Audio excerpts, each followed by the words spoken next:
नारायण नारायण। महाराज शुभम भवत। महाराज अहो तुम्हासनी तर ठाव आहेच का म्हाळसा देवी गड सोडून गेल्या आहेत, देव बी तत नाहीत। आणि मला हेही ठाऊक आहे की श्री म्हाळसा देवी नेवासे येथे गेल्या आहेत। तुम्हासनी ठाव आहे व्हय? हो, मी आता तिकडूनच येतो आहे। तुम्ही आता नेवासेहून येत आहे व्हय? हो, श्री खंडेरायांनी माझ्यावर एक कार्य सोपवलं होतं, ते पूर्ण करण्यासाठी मी तिथे गेलो। श्री म्हाळसा देवी नेवासे येथे येणार आहे ही वार्ता त्यांच्या मातापित्यांना द्यायची होती। म्हणजे तुमची आणि देवींची भेट झाली व्हय? नाही, मी केवळ त्यांच्या मातापित्यांना ही वार्ता देऊन आलो। बरं, देवांनी तुम्हासनी काम सांगितलं म्हणजे देवगडावरच आले असतील ना? असतीलही, परंतु त्यांची आणि माझी भेट झाली नाही। बानू, मला तुझ्याशी एक महत्त्वाचं बोलायचं आहे आणि म्हणून मी इथे आलो आहे। सांगा महाराज। बानू, तू श्री म्हाळसा देवींना थांबवण्याचा प्रयत्न केलास, परंतु त्या निघून गेल्या।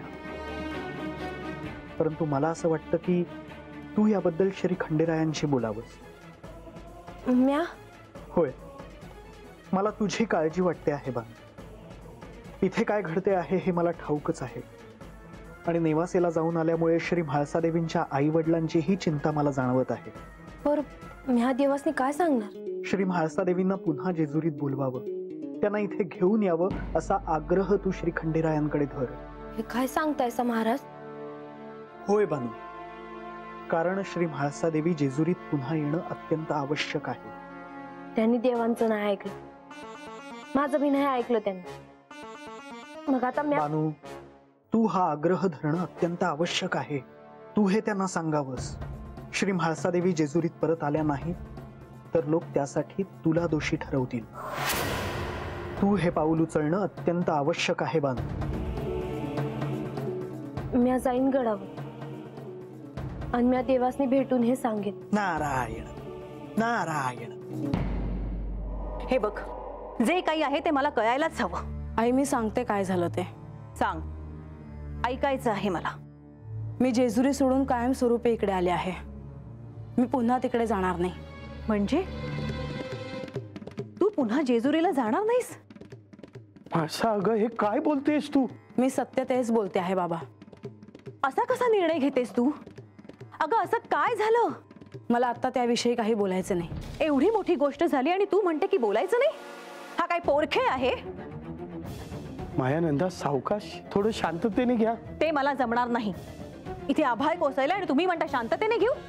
अहो, पण तिची मनस्थिती समजून घ्यायला नको का आपल्याला? अहो, आई आहे मी तिची, तिची काळजी मला वाटतेच, पण जे काही आहे ते मला कळायलाच हवं। सांगते।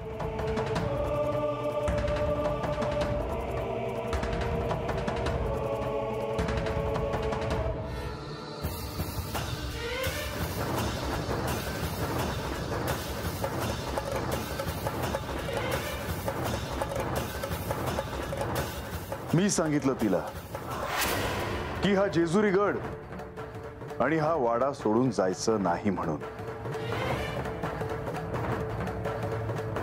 काय लिहिलंय माझ्या लेकीच्या भाग्यात? कधी संपणार हिची साडेसाती? मायानंदा, सावरा स्वतःला। म्हाळसा, पण तू असं तिथून निघून येणं हा या परिस्थितीवरचा उपाय नव्हे। मी आजवर तोच विचार करत आले बाबा, लढत आले मी, पण आता मी थकले आहे। आता मला कशाची अभिलाषा नाही, काहीच नकोय मला।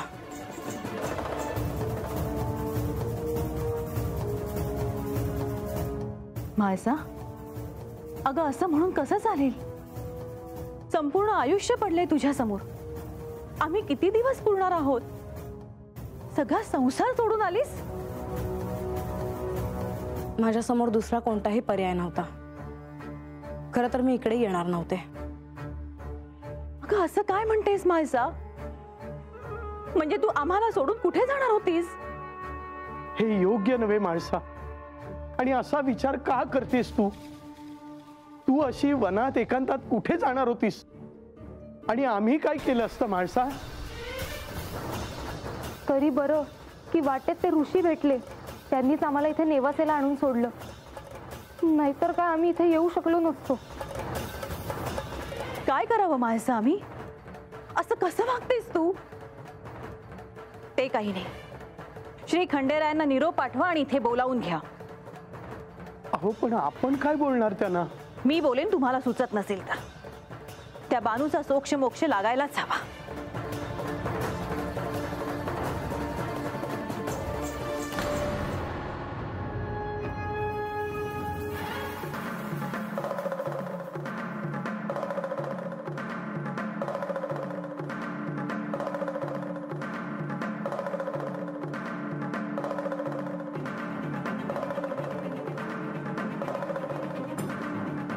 श्री म्हाळसा देवींना पुन्हा जेजुरीत बोलवावं, त्यांना इथे घेऊन यावं असा आग्रह तू श्री खंडेरायांकडे धर. महाराज म्हणलं का म्या गडावर जायला हो, देवांसंग बोलाय हो. म्या बी त्यासनी तवा होय म्हणलं, पर आता मलाच कळणं झालंय का म्या काय करावं.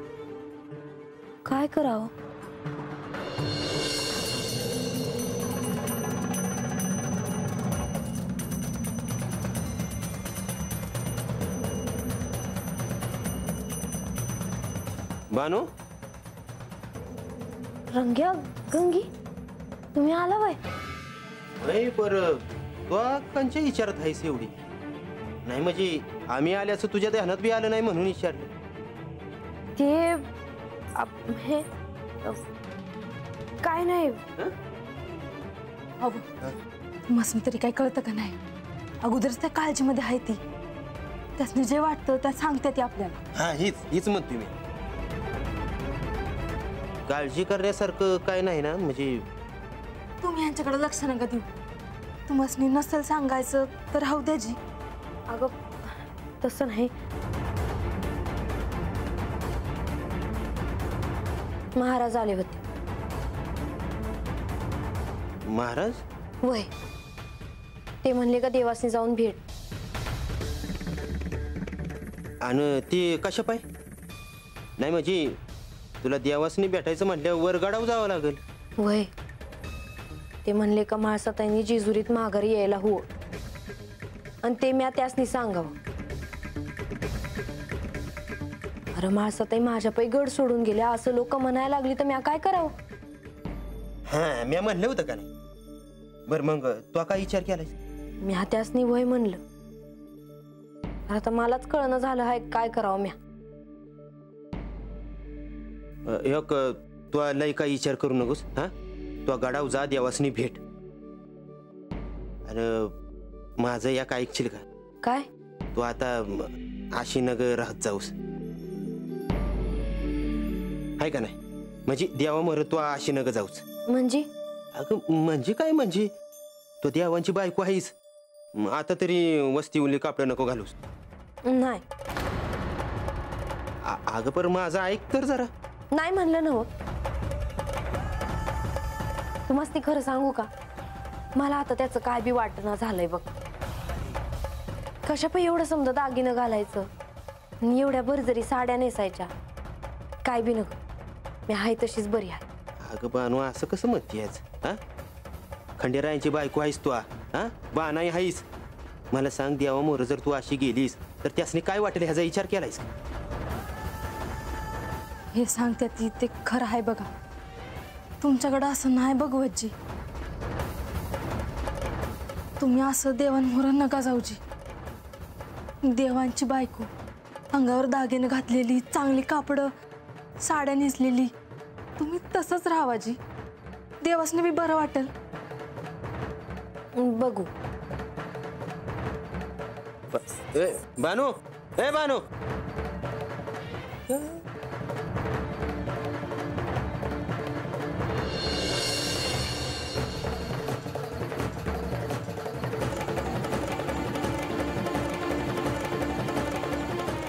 किती वेळा निरोप पाठवले, आली का नाहीस?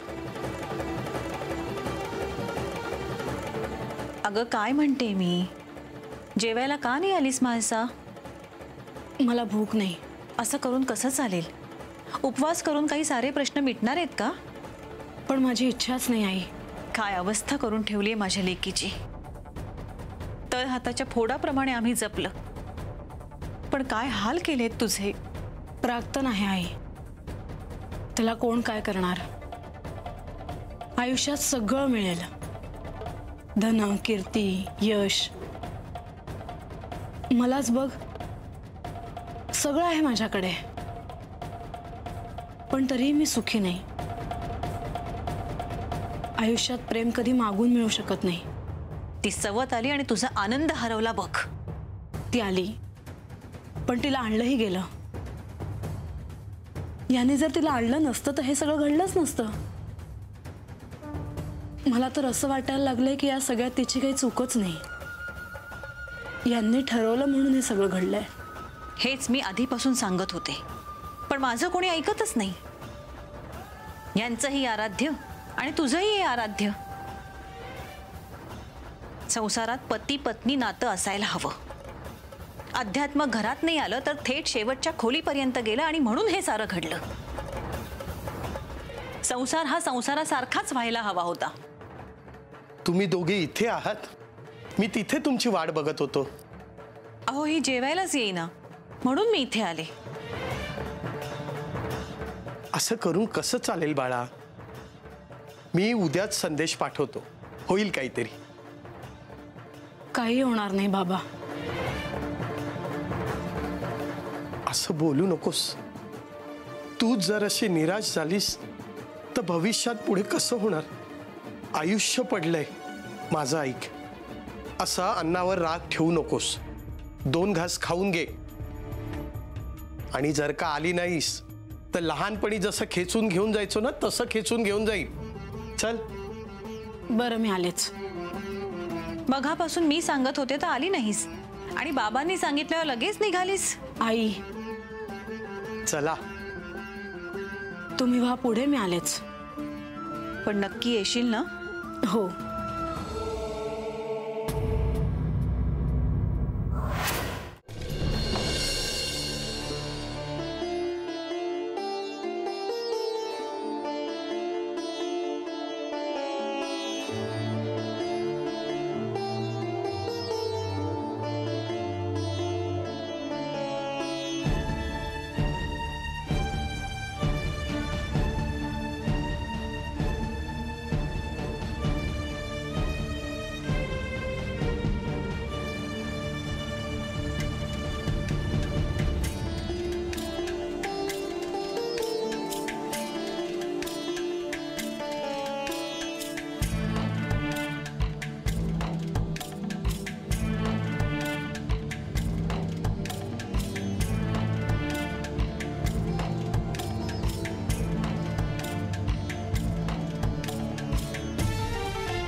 गंगे, ए गंगे, कुठं राहिली म्हणायची.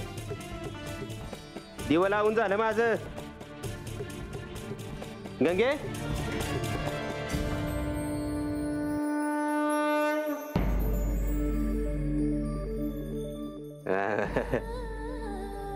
आता देवांची बायको शोभतीयाच बघ. आहे का नाही. अशी जर देवा मोहरी गेली का नाही तर देवासनी लय बरं वाटेल बघ. आणि हेच मी तयार करत होते म्हणून येळ लागला. कशाला वरडत होता असं इतकं. आता मला कुठं ठाऊ होतं हे. नाही पर गंगे, आज तू लय चांगलं काम केलंच बघ. आज झाला का तुमचा तंटा सुरू. नाही नाही, पर हे खराय बानू. नाही म्हणजे आता तू देवाची बायको म्हणून तर जाशील अशी नटून थटून. तुला सांग, तू समधी बघतच राहत्या बघ. असू दे, चल आता मला जाऊ दे गडावर आणि देवासनी भेटू दे. ए, आता माझ्या ध्यानात आलं का तू आता तर गेलीस का नाही तर तुला आत बी जाता येईल. आणि ते कसं काय. अगं कसं म्हणजे, आता देवी बी गडाव नाही त्या, म्हणजे बानूला गडाव याला अडवणार कोण. नाही रंग्या, मी गडाच्या आतमध्ये नाही जायची. का ग. कारण म्हाळसाताईंनी मला तसं सांगितलं आहे आणि मी ते मान्य केलं आहे. जेव्हा आख्यान असत्या तेव्हाच मी गडाच्या आतमध्ये जाते हे ठाव आहे समध्यासनी. आता काय बी झालं तरी मी या गडाच्या आतमध्ये नाही जायची. नाही होय आता अजून तुम्ही काय बाय सांगू नका सा. त्यांनी ठरवलं आहे आणि तेच बरोबर आहे. बरं राहिलं. येते म्या. बानू म्या काय म्हणतो, आता इतके रात झाले, तू अशी एकली जाणार होय? वय नाही नाही न ग, मी आणि गंगी येतो तुझ्या संग. हा नाही न ग, मी आज जाईल एकली. तुम्ही नका काळजी करू. येते म्या.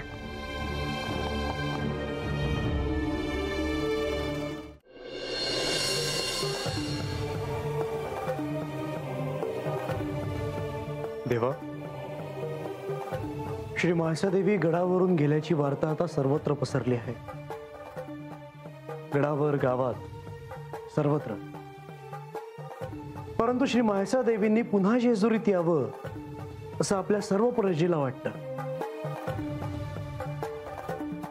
माधवा, जसा म्हाळसेचा ह्या प्रजेवर जीव आहे, तसाच ह्या प्रजेचा देखील म्हाळसेवर जीव आहे. तिच्या ह्या अशा जेजुरी सोडून जाण्याने सर्वांनाच वाईट वाटलं आहे. तेव्हा तुम्ही श्री म्हाळसादेवींना थांबवण्याचा प्रयत्न केलात, परंतु त्यांचा निश्चयच ठाम होता. माधवा, म्हाळसेचा हा हट्ट होता की बानूनेही जेजुरी सोडून जाणे, परंतु बानूप्रती असलेले माझे दायित्व मी कसे विसरू. श्री म्हाळसादेवी नेवासेला गेल्या हे एका अर्थी बरंच झालं. आता त्यांच्या माता पित्यांना इथे काय झालं हे कळेलही, परंतु त्या तिकडे सुखरूपही असतील. तिथेच श्री म्हाळसादेवींचा जन्म झाला. लहानाच्या मोठ्याही तिथेच झाल्या. तिम्माशेठ यांना ठाऊक आहे की श्री म्हाळसादेवीच श्री पार्वती देवींचा अवतार आहेत, परंतु ही गोष्ट अजूनही त्यांच्या मातेला ठाऊक नाही. माधवा,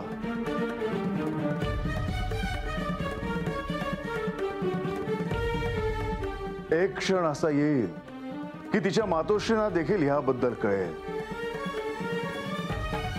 आणि तसं झालं तर ह्या अवतार कार्याच्या समाप्तीच्या दिशेने एक गोष्ट पुढे जाईल.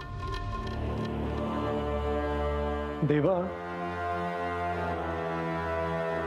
श्री म्हाळसादेवी जेजुरी सोडून जाण्याचं दुःख जसं सगळ्यांना झालं आहे, तसंच ते श्री गणेशांना देखील झालं आहे.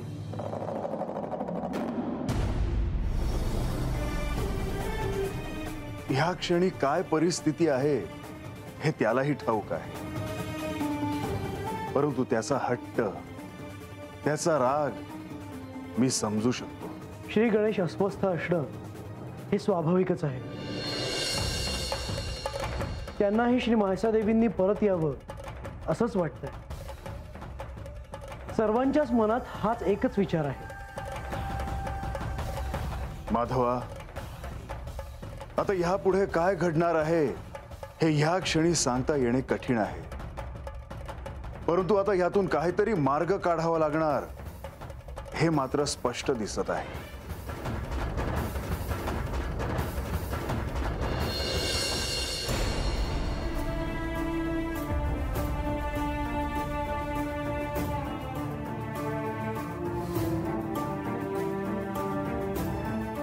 म्हाळसा, तू हा असा निर्णय का घेतलास